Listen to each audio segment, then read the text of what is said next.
Welcome to this live stream from Windows on the World, windowsontheworld.net. All the information is on that ticker tape under my face. Yes, I am going to be summing up a few recent shows and also going into the bigger picture of recent shows and with some extra information for this live stream. Now we're going to be talking about the bigger picture of British Israel, the World Federation of British Israel, cabal of Freemasonry, Sabbatean Frankists, the infiltration of the Catholic Church, which we covered in our last show, which you can find in the archive on the live shows page at windowsontheworld.net. It was actually called They Warned You, the Irish Count. And if that's got an intriguing sounding title, it's a very intriguing show. And it's not just of interest to those people who live in Ireland. It's of interest to anyone who actually lives in the British Isles and indeed Europe. We're talking about the infiltration of pretty much everything here. Specifically, in this case, the infiltration of the Catholic Church. And that last show in the archive really went into what that was about and how Count Plunkett actually warned the Irish people about what was happening, especially in the church. We're going to get into that as this show progresses. So we're also going to be talking about the modern day state of Israel. Is it just another bankrolled piece of land there to fulfill the greater plan and nothing to do with prophecy? Or is the greater plan and the prophecy being hooked together for political and financial gain? Well, it's all about globalism after all. We are going to be talking about Sabbatean Frankism. Yes, we're going to be talking about what that actually means and the infiltration of religion. So the idea of the Sabbatean Frankists, and we have covered that in these shows recently. You can go to an article on the homepage at Windows on the World called Clowns of Kabbalah, because we're really talking about Kabbalah here.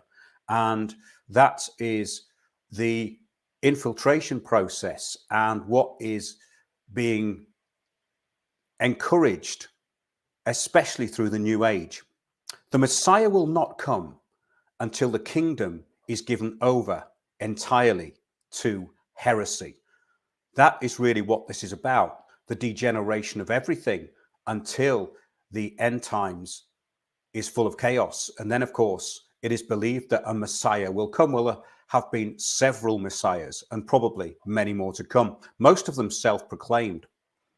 There's a great Israeli author called Gershon Scholem, and he says about the Sabbatean Frankists, they were sincere in their faith, and it is the nature of this faith which penetrated to the hidden depths and abysses of the human spirit, which we wish to understand. Well, if you look at the belief system of the Sabbatean Frankists, then you can actually explain that for yourself. But the essence of the Sabbateans' conviction, says Scholem, in other words, can be summarized in a sentence. It is inconceivable that all God's people should inwardly err. And so if their vital experience is contradicted in the facts, it is the facts which stand in need of an explanation. The Holy One, blessed be, he does not ensnare even the animals of the righteous, much less than the righteous themselves, to say nothing of so terribly deceiving an entire people. And how is it possible that all of Israel be deceived unless this be part of some great divine plan? Well, this sums up the mixing of prophecy and an agenda perfectly. Those following the false, though, are themselves ultimately doomed. There is no such thing as a holy sin. Check out the show, The Holy Sin of False Messiah. You can find that in those articles that I've actually put up there. So, yes, there's two articles, Messiah of Israel, which we're going to be looking at tonight, and the Lost Tribe of Judah. And within those articles, there are many shows which will really give you a big picture of what we're talking about here. Now, we're talking about the Sabbateans. There were two sects of Sabbateans. These were followers of Sabbatai Zevi in the 1600s.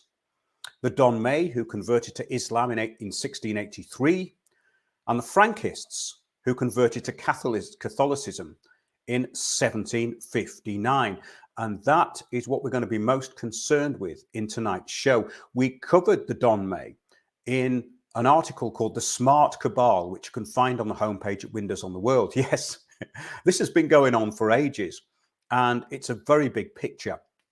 So I'm going to give you the titles of a few shows here that you can find on the live shows page at windowsontheworld.net. Gnosis versus Nihilism and New Age Deception, The Holy Sin of False Messiah, The Lost Tribe of Judah, Pawns in the Game, Israel and Beyond, and Elected Priesthood of the Universe, which is all about the Ellis Cohen, which is the theurgical branch of Freemasonry. That's the magical branch of Freemasonry. And finally, They Warned You, The Irish Count, which is the last show in the archive. Well, let's start with Freemasonry, because that will take us into what we're going to be talking about, especially with infiltration. So, we are talking about the Kabbalah, which heavily influenced the Scottish Rite and Sabbatean Frankism. First of all, I'm going to read you Revelation 12:9.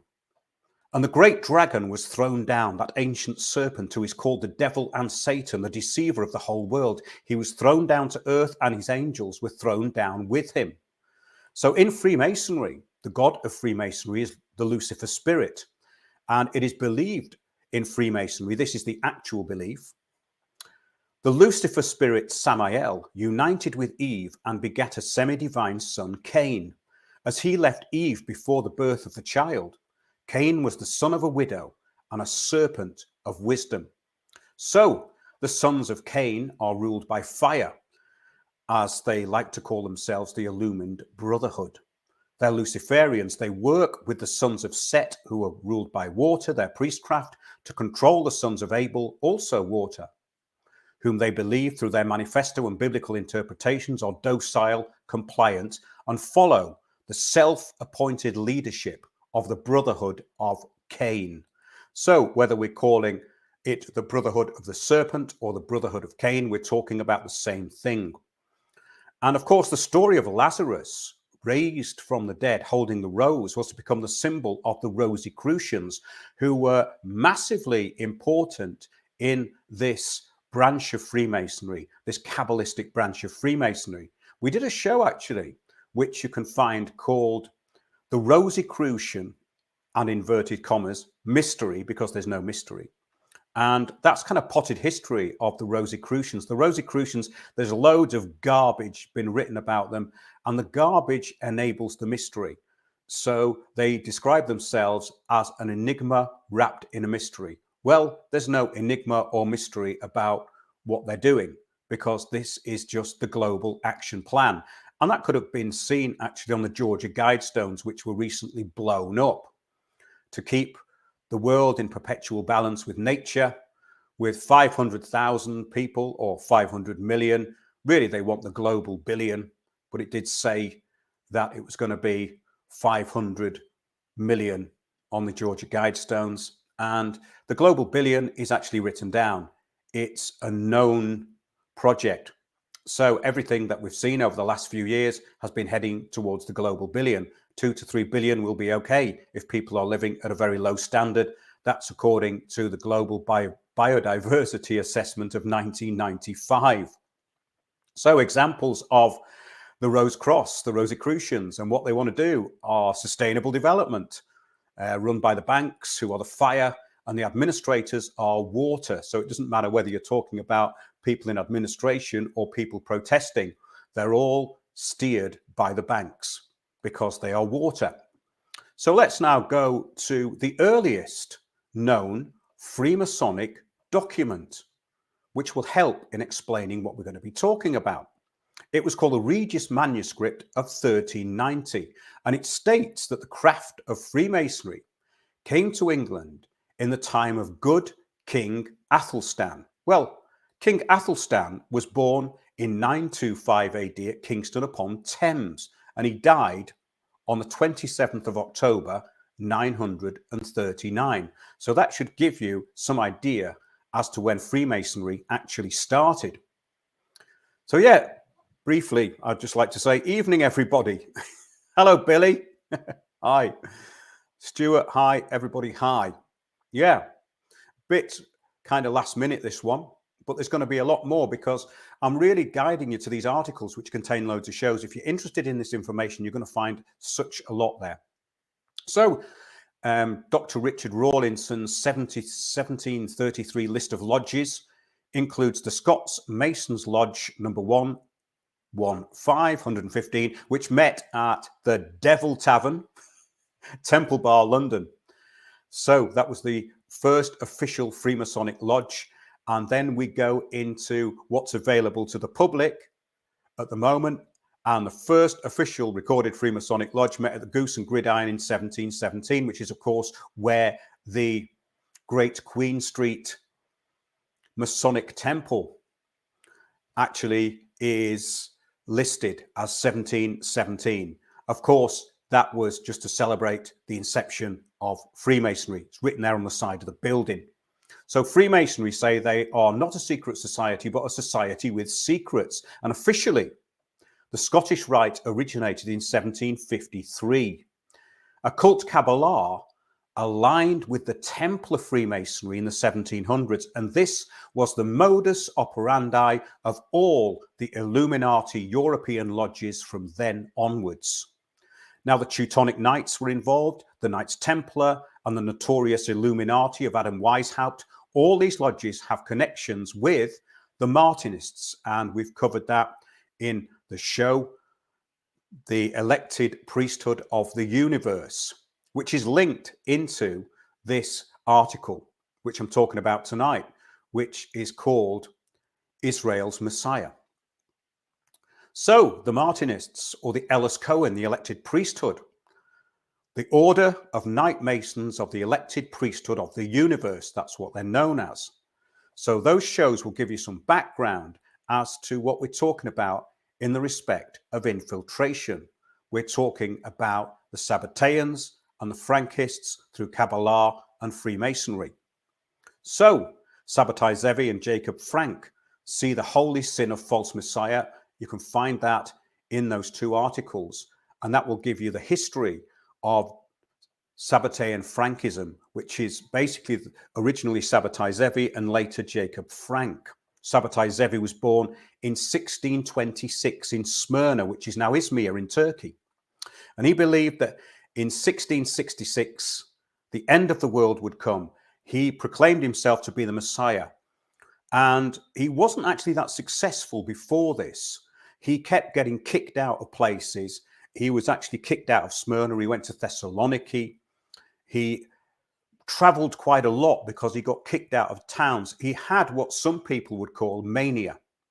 They call it kind of bipolar disorder these days, but he would actually become very charismatic. But he only had a small audience until Nathan of Gaza, who was a Kabbalist, actually proclaimed him to be a prophet. And then millions of people started to follow Sabbatai Zevi. Quite incredible. He wanted to bring a new glory to Judaism, and he wanted to do this and convert them to Christianity, but it's not what it seems on the surface. It is all based on the Zohar, the Book of Splendor, which was a Kabbalistic book, which is based on the Bible, based on the story of creation. It is basically a discussion and a viewpoint by Moses de Leon, and it was produced in the 12th century. It is alleged to go back a lot further, but according to the Kabbalistic historians such as Gershon Scholem, it doesn't. It started in the Languedoc in the 12th century. That's where Kabbalah actually started. It spread out to Spain. So this man who actually proclaimed Sabbatai Zevi to be a prophet, Nathan of Gaza, was Nathan Benjamin Levi, and his ancestors were actually from Poland. And yes, the Turks gave Sabbatai a choice because he was so subversive. The Sultan, Mehmet IV, said, you can either convert to Islam or you will be executed. So he converted to Islam. So then we had the Sabbateans, the Turkic Sabbateans, and through the Middle East, they were outwardly Muslims, but inwardly Sabbateans.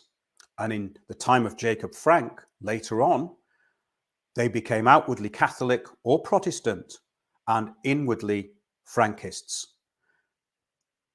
Jacob Frank said that he was actually the reincarnation of Sabbatai Zevi. So we see a parallel here. Yes. So from then on, when Sabbatai Zevi had to become a Muslim outwardly, he was known as Aziz Mehmed Effendi, which was a distinction as the Sultan allowed him to use this name. He was appointed the doorman at the palace and received a high salary and was invited to live at the ruler's court. So this guy was very charismatic and he could win favor with a lot of people. So yes, Zevi became reincarnated as Jacob Frank in 1726 to 1791. That was Jacob Frank when he lived. And what we see is the result of the Frankists, the Marianism of Ireland in the 1800s. We're going to get onto that. This is really, really interesting. So the beliefs, let's have a look at some of the beliefs, because I've gone into this in the shows, but I'm only coming on YouTube to tell you about the material that's already there in this particular show. The Frankists infiltrated Britain and Europe, and of course, the Sabbatean Frankists infiltrated the Middle East and Turkey. And indeed, they went around the world.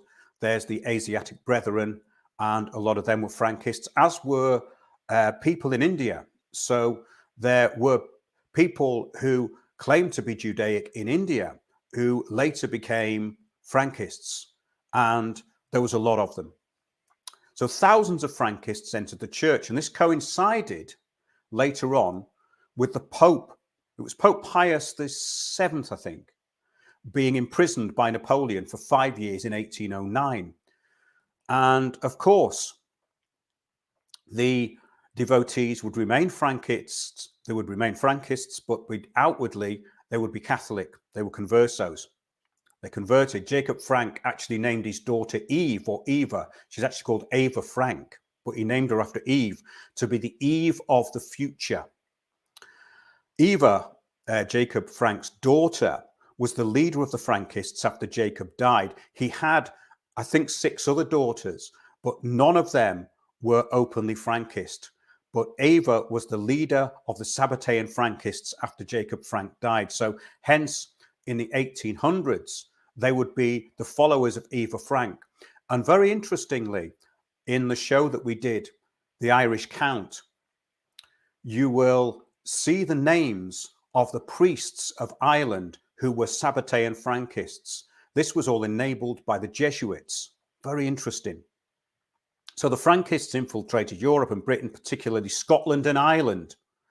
So we're going to get now onto somebody called Joseph Wolfe, who came to Britain in 1847. His mother was the granddaughter of Jacob Frank. Cardinal York and Henry Stuart, along with the Jesuits, enabled him and the Frankists, and they also became known as the Adamites. And they followed Sabbatai Zevi, and they wanted to get back to the original Adam, Adam Kadmon, which is Kabbalistic, the original man, the man of divine inspiration, Adam Kadmon. This is, of course, before the fall of man. So we now get on to Adam Wolfson, and he was born in Bavaria in 1795, and he was actually born as Joseph Wolfe through his father, and he was a descendant of Sabbatai Zevi. I'm just giving you some of the people here who were very, very important in this Frankist infiltration movement. Yes, so Wolfe was descended from Sabbatai Zevi, and Zivi means wolf, and Zivi, it depends which spelling, ZVI means wolf, Zivi, and to Zivi with a T in front of the Z means deer. Everything means something in this Kabbalistic world. It's all about allegory and symbology. Sabbatai Zevi's followers saw him in a messianic light as the Sabbath deer and his enemies as the wolf of Saturn. So Wolfson influenced Scottish Freemasonry. He was a secret Kabbalist, and they all were crypto-Catholics. So there were many of these in Ireland, including, as I said, the priesthood. And along with Father Elias Friedman, Wolf would strip naked when faced with problems. This was to do with being Adamites. Okay, he was supported by Father Elias Friedman, who was also a Frankist but was a Catholic. And this is the insane thing, that because they called themselves Adamites, they wanted to get back to the true nature of the original man. So if they were confronted with a problem or got into an argument, they'd just take their clothes off. And this actually caused them to be rejected by many, many people. So yeah, Wolf would strip naked when he was faced with problems. He was an associate of Rabbi Joel Baal Shem Tov.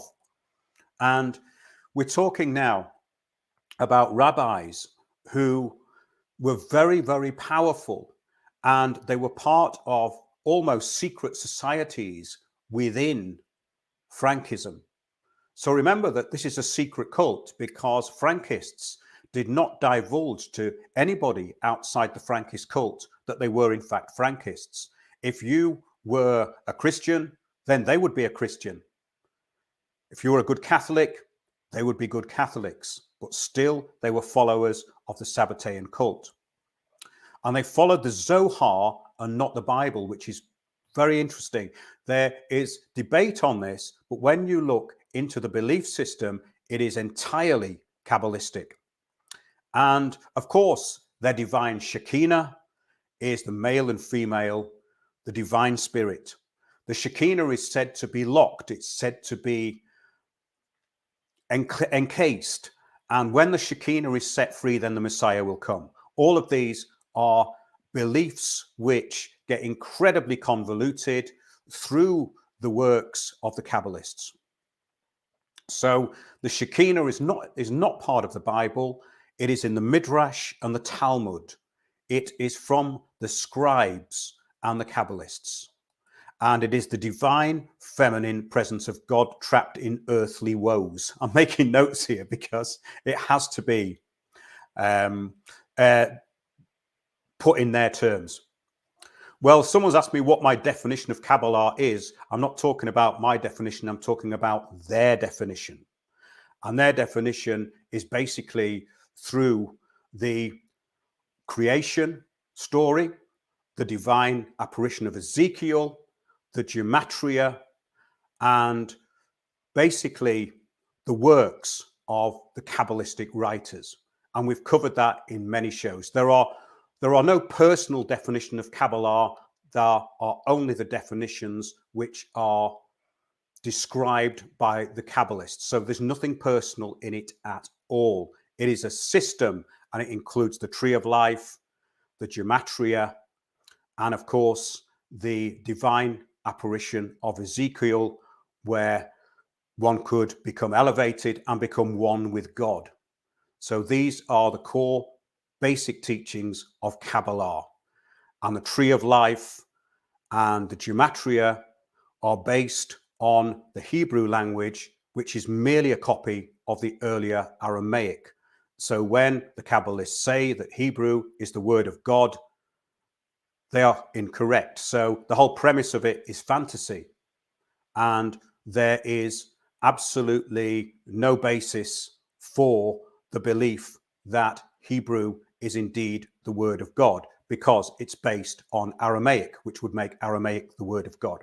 So they actually formed these sects within Frankism called the Nistaram, which means the righteous ones. And these were secret Kabbalistic societies. This is how the infiltration worked on a very high level. There was 36 righteous ones on the earth at one time. This is a belief.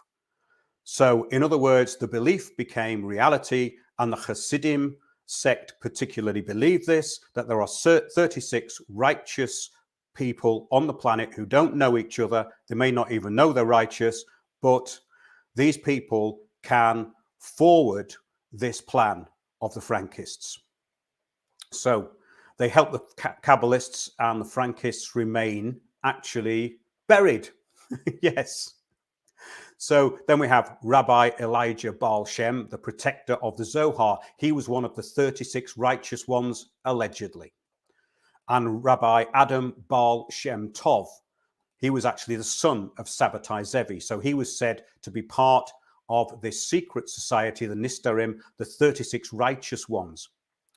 So yes, Noah ben Adam led the Nistarim in Scotland. So we can see that the infiltration of this was actually very big. The Scottish rite of Freemasonry is entirely Kabbalistic. So Scotland is the centre of this Sabbatean Frankist Kabbalism. And also the infiltration of Ireland. And it was believed that the soul of Adam Kadmon, the perfect man, would come forth from Noah ben Adam because he led the Nistarim in Scotland. So there was all of these prophecies. They kept prophesying all the time. And of course, none of it ever came true. So the idea is that there's apocalypse, prophecy, Messiah. And the Messiah seems to be someone who's chosen to execute a plan. So, okay. So this is interesting because the Wolfsons became the Wilsons in Scotland. And they also became generalists in Tsarist Russia. And a descendant of Adam Wilson, John Wilson, so now we've got the use of the name Adam coming up a lot, you see, because of the Adamites.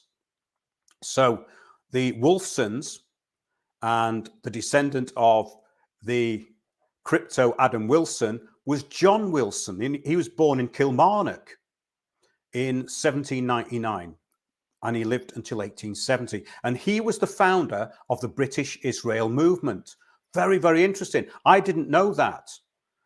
John Wilson was a descendant of Adam Wilson, and he was the founder of the British Israel movement. So we can see that the British Israel movement was a Frankist movement. So it was the British Israel movement that started the story of the British royals, you know, that they were descended from the house of David. Of course they weren't. It's nonsense. So the Windsors, the Saxe-Coburg-Gothas, claim descendants from the son of David. So they go along with all this. Obviously. Well, King Charles's auntie, Alice, is buried in Jerusalem. It's a strongly held belief. All their daughter nations are inheritors of the covenant. So in other words, the British Empire and the nations were the covenant. And of course, Britain, Berit in Hebrew is covenant. A-I-N, Ain, was part of Canaan. So Britain is the covenant of Canaan. Quite interesting.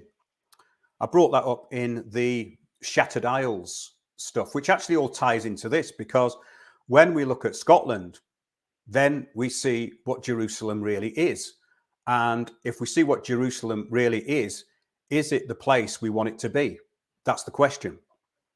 So yes, and today we have the British Israel World Federation.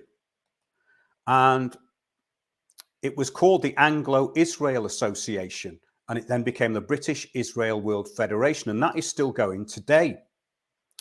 So the teachings of Jacob Frank, let's have a look at the teachings of Jacob Frank now.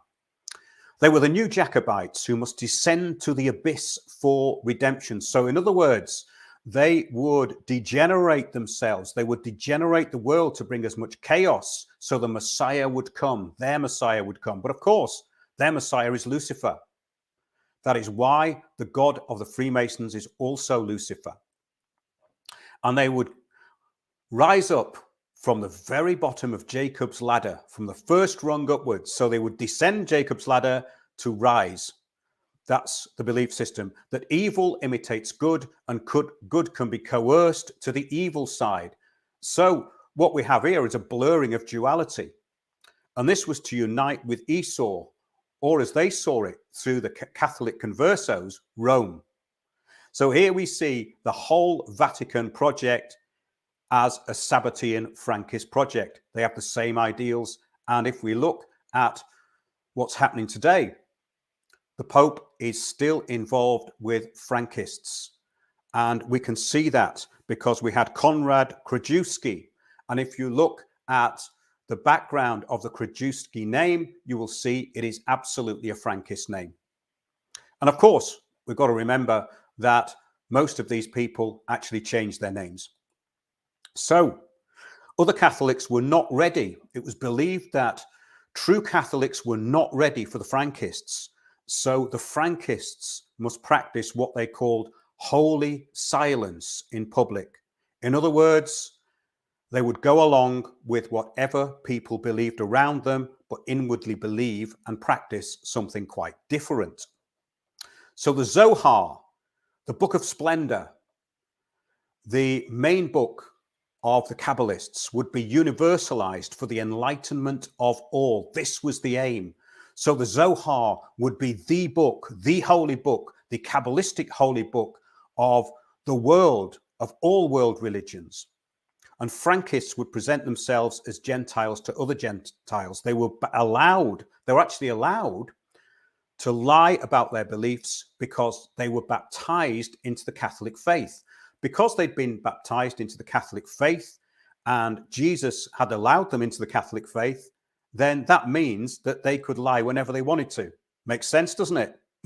Well, not really if you're a Christian, but these people aren't Christians because they don't really actually adhere to any of Christianity's beliefs. And then to get a bigger story, we have the Marian cult in Ireland, which started in 1854, the cult of Mary.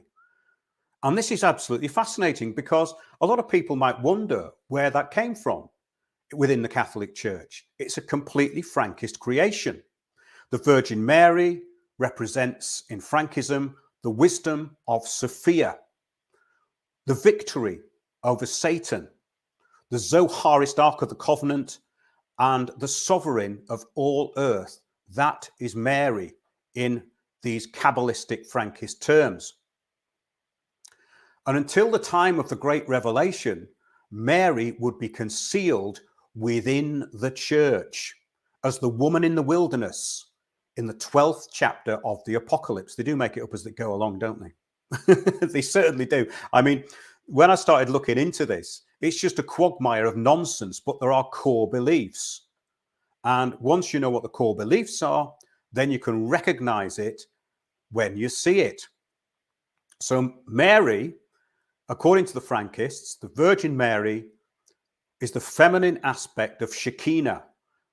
And the Shekinah had gone into exile with Adam and Eve. It is believed by the Kabbalists that the Shekinah is kind of locked away and it will be released at the time of Revelation.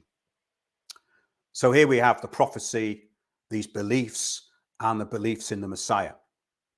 And Mary the Virgin was also the cherubim or the seraphim. And Satan or Samael or Lucifer, their god, was also a cherubim and a serpent. And the Frankists also referred to Jesus as the bronze serpent because they linked it somehow to the book of Numbers. And Jesus and Mary in eternity, they would see as the angel Metatron and his partner Matronita. So they're turning the Christianity through Catholicism, through the cult of the Roman Church, into the cult of Frankism. The infiltration of the Catholic Church would mean it was a church for all people. That's what they call it, the universal church. There is no salvation outside the universal church. Papal Bull Unum Sanctum 1302. It's universal, it's communistic, protected by Frankists and Frankist Jesuits, using Catholics for the Frankist beliefs. So those are some of the beliefs and some of the information that you will find in those articles. Now, I'm going to get on with looking at these two articles, which I think I'm going to have to get them up again on the stream here. Okay, yeah. I'll just sort this out because there's two of them. I hope you're following all this so far. But do have a look at Clowns of Kabbalah, which is on the homepage at winnersontheworld.net.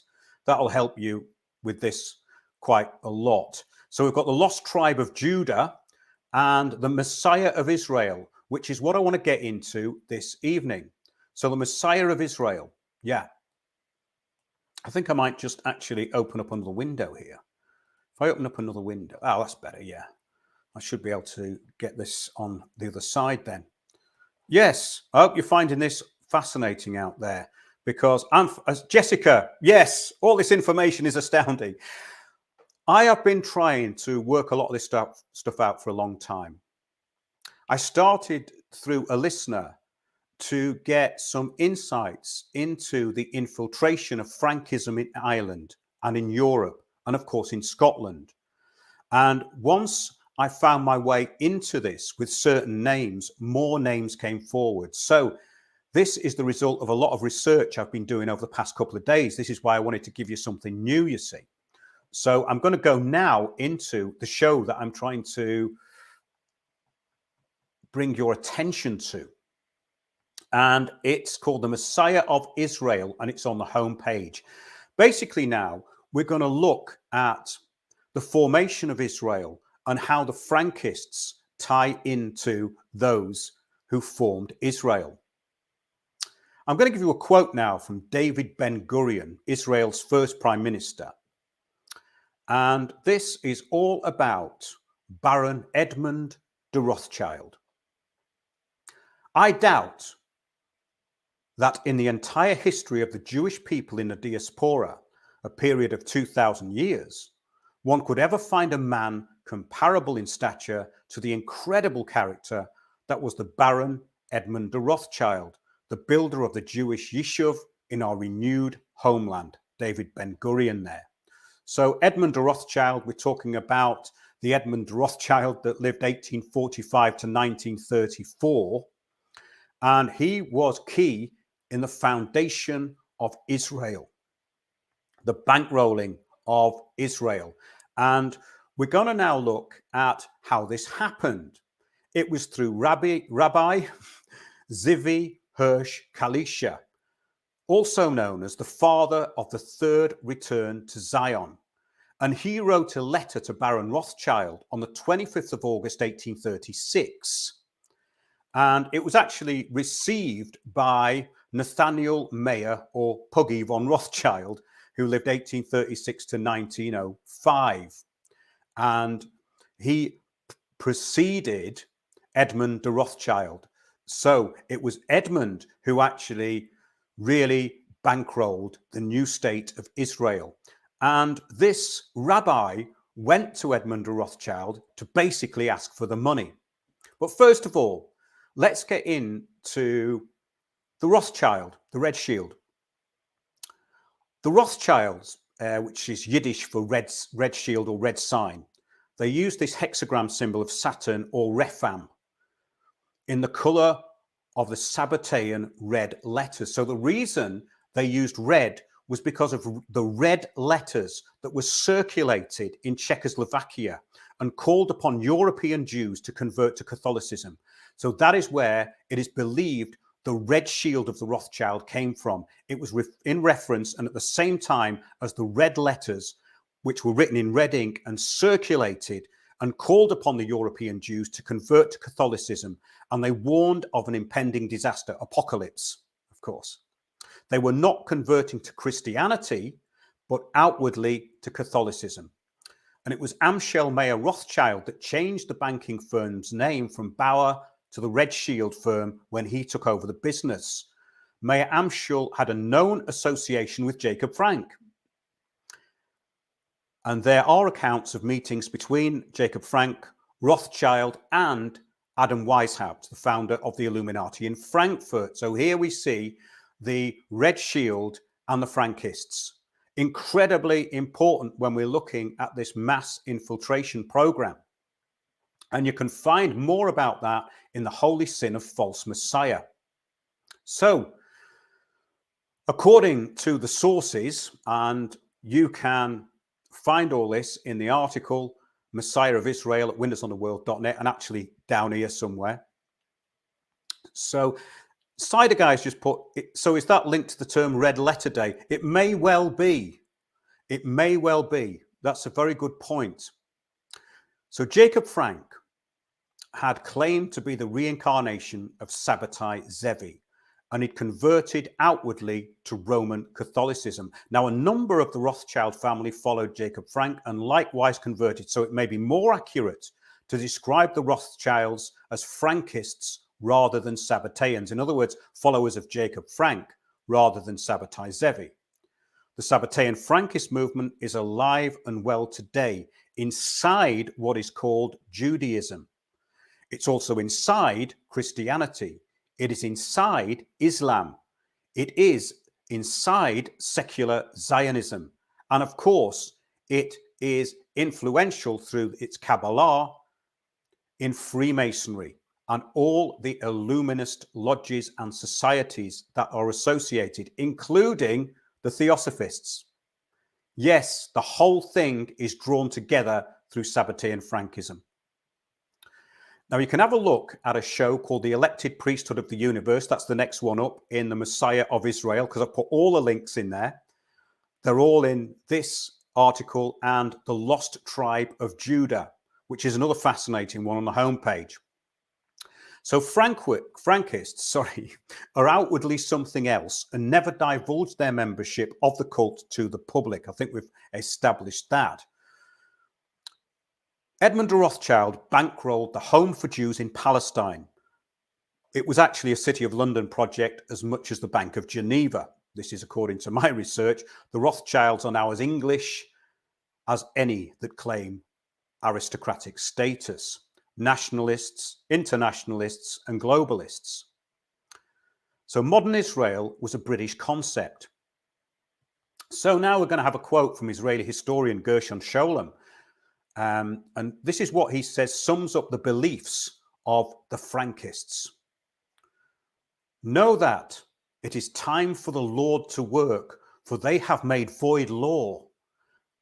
And in this connection, the rabbis of blessed memory have said that the Messiah will not come until the kingdom is entirely given over to heresy. Sanhedrin 97a. The essence of the Sabbateans' conviction, in other words, can be summarized in a sentence. This is again Gershon Sholem. It is inconceivable that all God's people should inwardly err, and so if their vital experience is contradicted in the facts, it is the facts which stand in need of an explanation. I did read that out at the beginning, but it's so important. We live in a post-truth world where facts don't matter. The Kabbalists create their own reality. And that reality can change at any time, because that reality can become oral Torah. The Torah can be anything at any particular time, according to this system. The Holy One, blessed be he, does not ensnare even the animals of the righteous, much less the righteous themselves, to say nothing of so terribly deceiving an entire people. And how is it possible that all of Israel be deceived unless this be part of some great divine plan? Now that is a very interesting statement, and it takes us to the conclusion, which we'll get to soon. Is the state of Israel part of the divine plan or the agenda? And is the agenda being steered into the divine plan? In other words, there is something going on which may exclude the landmass which is presently known as Israel from this Messianic belief system. Something I found really fascinating, and not just because it's in the wrong place, by the way. That's the Collins-Beaumont stuff. We won't get into that tonight.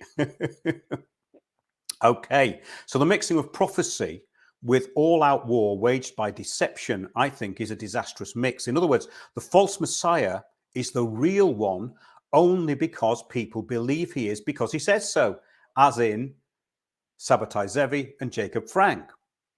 So will the present Anglo-Zionist created state be allowed to destroy itself before being integrated into a bigger plan? In other words, Greater Israel may be something quite different from what certain Messianic beliefs tell us it could be. So yes, we're going to now get into a letter, the letter which was written by Rabbi Zivi Hirsch Kalisha, the father of the third return to Zion. And you can find a picture of him in that article. Quite an amusing looking fella, actually. He's sat at a desk writing the letter. So this is Rabbi Kalish's letter to Baron Rothschild, 25th of August, 1836.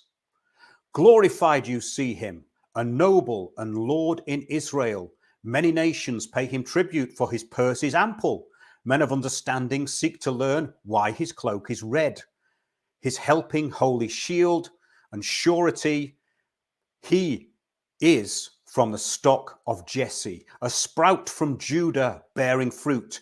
The shield of his banner reddens, his breastplate is righteous, and a helmet of salvation lies upon his head.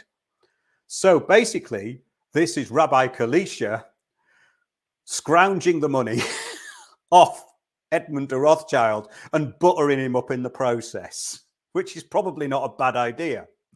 And then he gets on to the content of the request.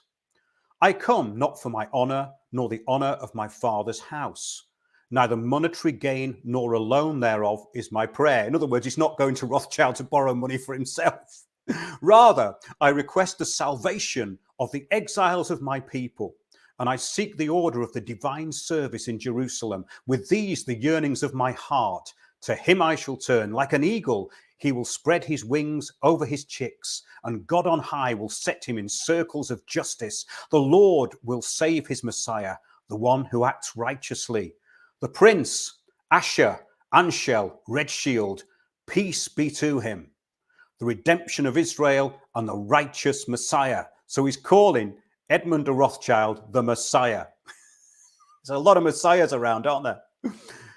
The Messiah whom we constantly await. Do not imagine that God, blessed be his name, will suddenly descend from on high and say to his people, go forth, or that he will send his Messiah without warning from heaven to blow the great shofar and gather the scattered of Israel and surround Jerusalem with a wall of fire, as he promised through his servants the prophets. Not so.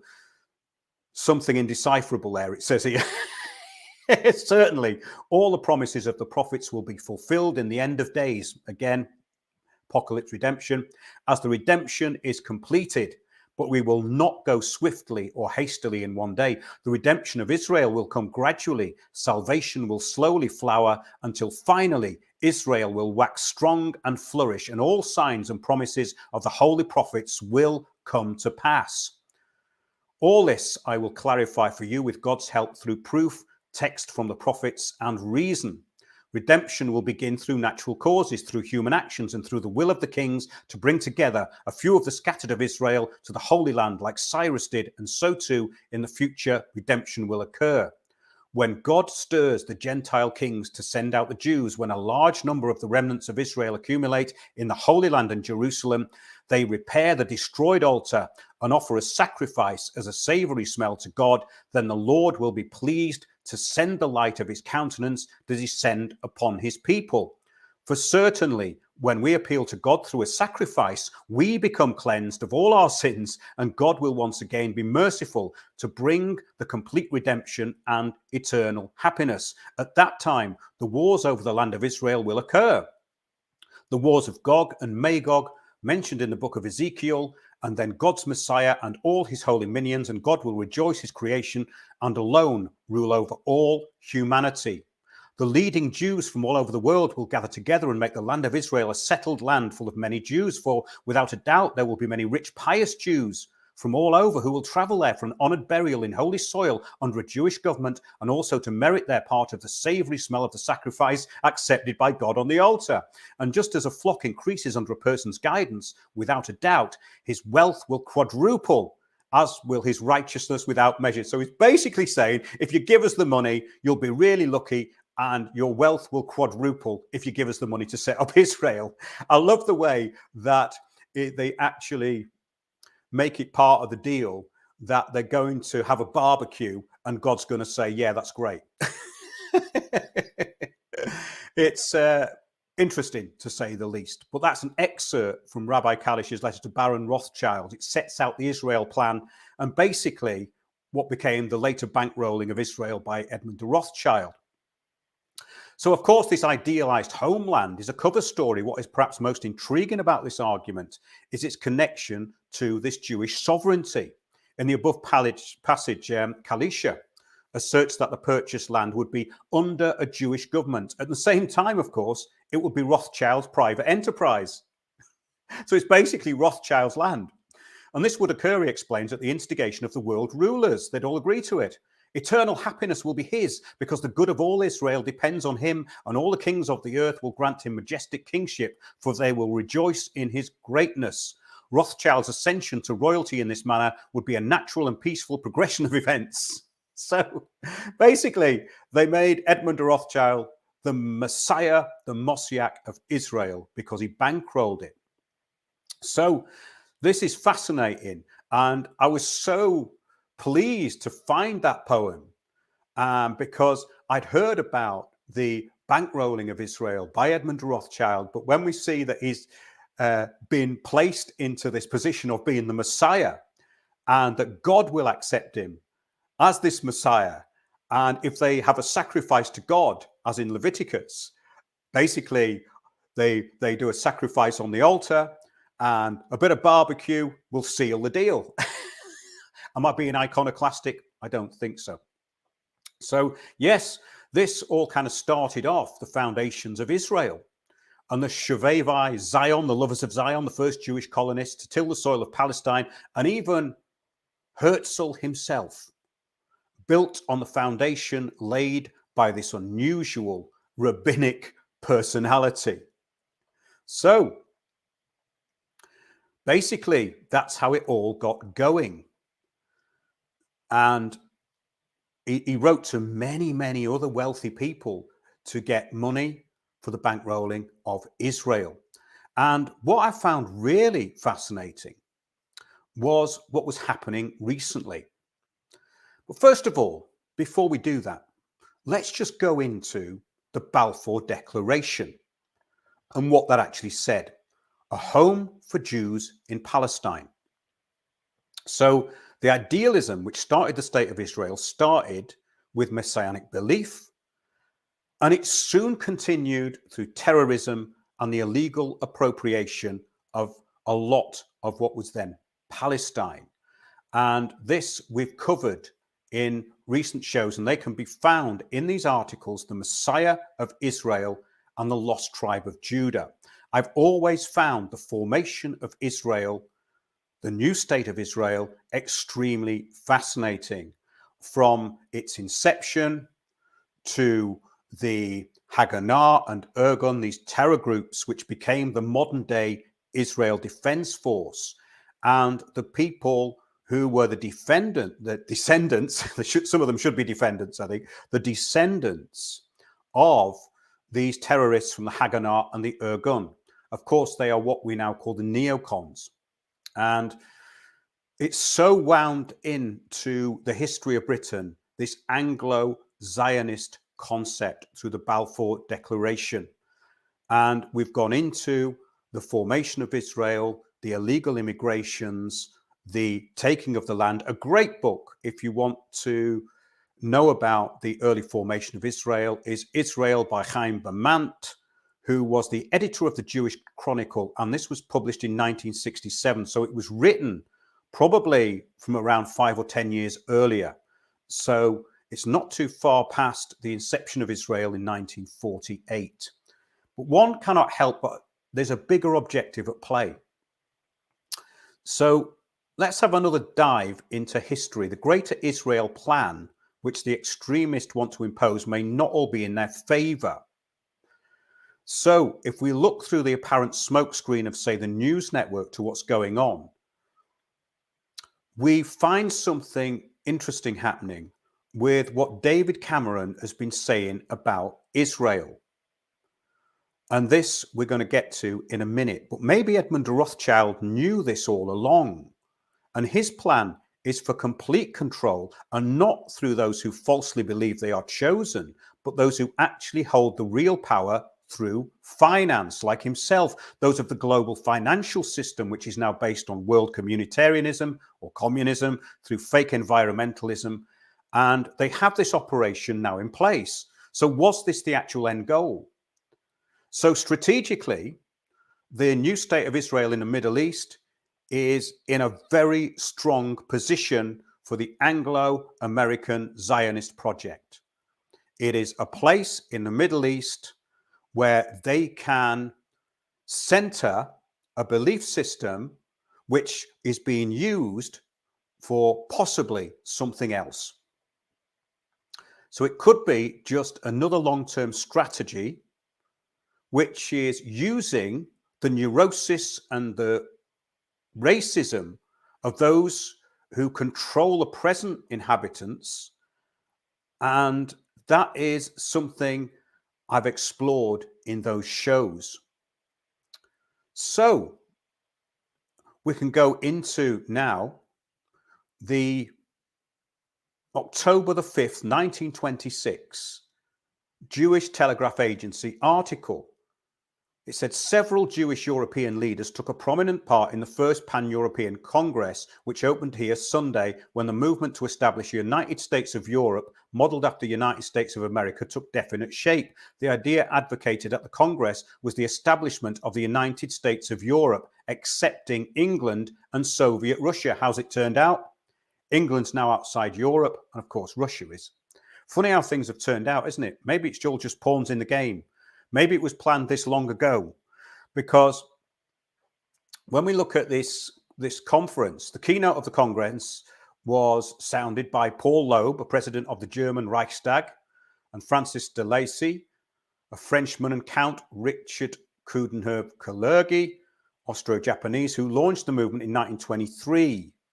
Rudolf Goldschild and Bronislaw Huberman delivered the principal addresses. Many European Jews are furthering the pan-European movement, giving it support. So what they were saying was the creation of the United States of Europe would be beneficial to the Jews or the Sabbatean Frankists, as it would eliminate racial hatred and economic rivalry.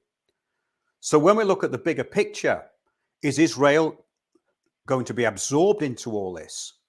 In other words, it's this messianic idea that there will be a new Messiah from Jerusalem, but maybe the plan is something much different.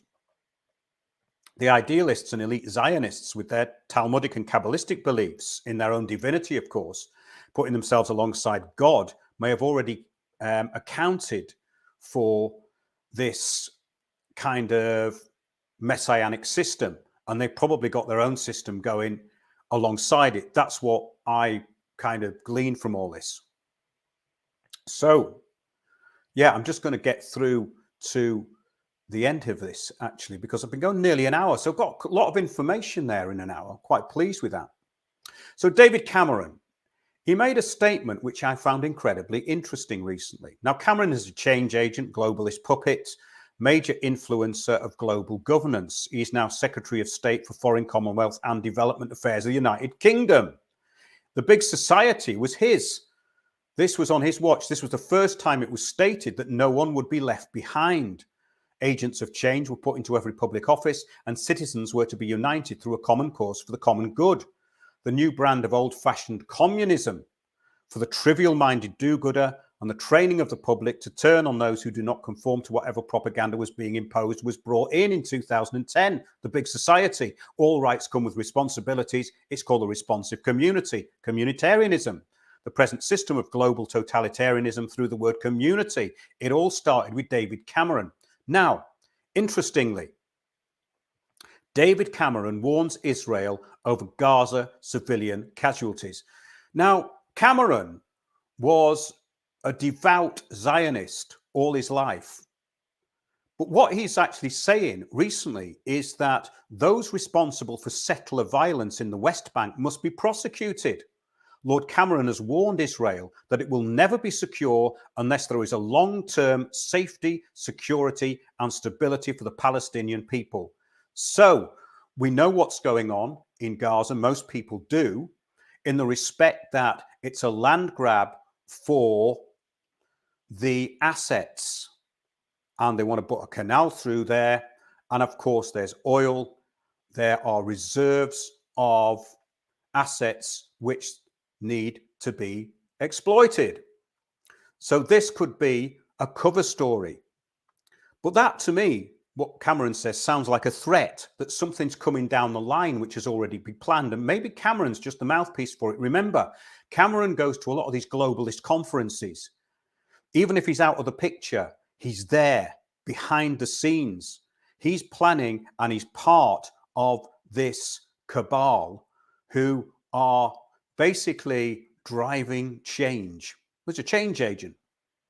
But in his first full interview as Foreign Secretary, he welcomed a pause in the fighting to get hostages out of Gaza and humanitarian aid in, but he told the BBC that civilian casualties in Gaza were too high. So he's going against the mainstream tradition of portraying the Israelis as the victims here, which is actually shifting within the news. So we're seeing a shift within the news reporting. And this, I think, is something that was hinted at in what Cameron said. He urged Israel to crack down on what he called completely unacceptable violence by settlers in the West Bank. It was important for Israel to realize, he said, that it must act in a way that delivers its long-term security. It must act in a way that delivers its long-term security. Who defines what Israel's long-term security is? The globalists. So maybe that is quite a meaningful statement. And he said that it would ultimately depend upon Palestinians living in peace and stability and security in this land at the same time. So what's coming? Long-term security is globalist for complete control by the globalists.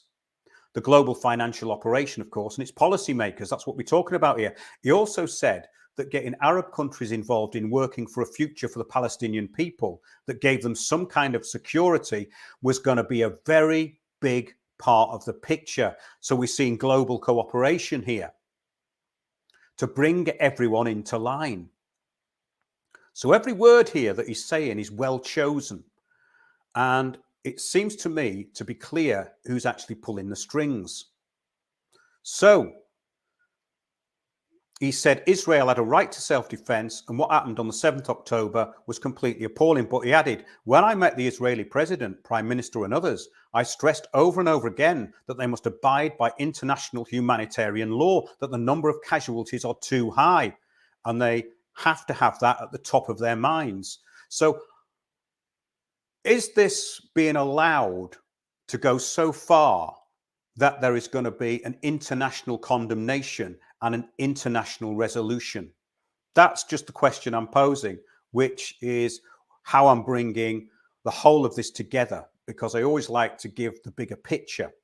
In other words, the globalists are giving them a warning, which it seems that they know,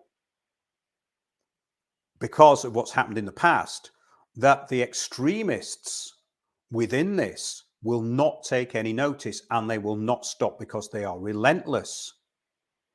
So he said he would have a continuous dialogue with Israel about this, and also the rising settle of violence. He said people are actually targeting and on occasion killing Palestinian civilians. It's completely unacceptable, and those people responsible for that, it's not good enough just to arrest them. They need to be arrested, prosecuted, and imprisoned.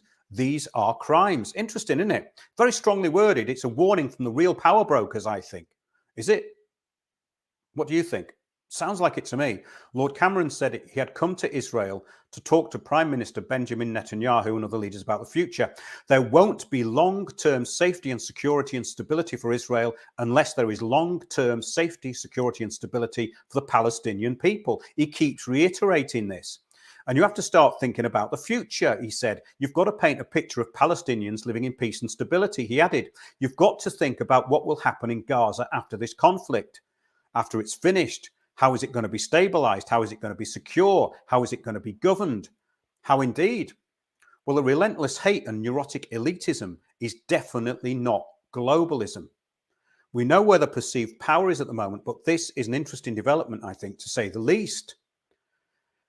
Let's just finish up with a quote. And then you've got to think about how you start to build the capacity for there to be a state in which Palestinians can live in stability and security. That, of course, is difficult, but you have to try. Well, you have to try or else. Is that what he means? Israel is just another piece of land, a bankrolled asset. It may be just another pawn in the globalists' game. That was the purpose of getting to the end of this. And a very interesting consideration when you think about it. Because if we're thinking that this is going to be ruled by this group, and then the globalists are saying, well, actually, maybe it's not, because it's part of a bigger plan. That's not to say that the assets in Palestine will not be taken. But after what Cameron said, I think it is extremely interesting. And that concludes that article, The Messiah of Israel, where you will find link after link, which will be fascinating. Yes, I'll just have a quick look at these comments before I say good night. Perceived power, exactly, perceived power. Fascinating, isn't it? Yes, great comments, great comments. Sounds like Cameron is signaling Hegelian dialectic. Absolutely. That's what it says to me, because we have to remember that what these people say is incredibly well thought out. Cameron is a word salad change agent usually. He's the agent, I would say. I wouldn't say the granddaddy in England of communitarianism, but he brought it in. He brought in the big society, brought in communitarianism. He is the ultimate globalist. So if he's saying this, then it says something very important, I think. So great stuff. I'm going to do a few more of these over the next week, and they will be linked to articles. The articles are linked underneath this in the description. I'm going to put them into the comments when the comments appear, because they don't appear straight away. And do remember to join us tomorrow, 8 p.m. on Spreaker, on the live shows page at windowsontheworld.net, and do support the show if you can. This is a mutual kind of trust that I have with the listeners, because I don't charge for anything on the site. It's all open source. I was thinking a while ago, I might have to actually start up subscriber type system, which I don't want to do. I want to keep putting the information out, and I like the support I get, and the support from the people who listen is excellent. And more people have actually started putting a $5 a month in, which helps me keep it all going. And I want to just keep pumping out the best information, because the information I think we've put out over the past couple of years has been the best ever. And I think this time has really focused what Windows on the World is all about, whereas everything out there is starting to become, well, let's face it, unfocused, pass the parcel, repeat, repeat, repeat. We don't want to do that. So do go to the homepage, help us out if you can, info@windowsontheworld.net, and you can send in information, and you can join us in the Discord group. Thanks a lot, everybody. I'm going to read through the comments now.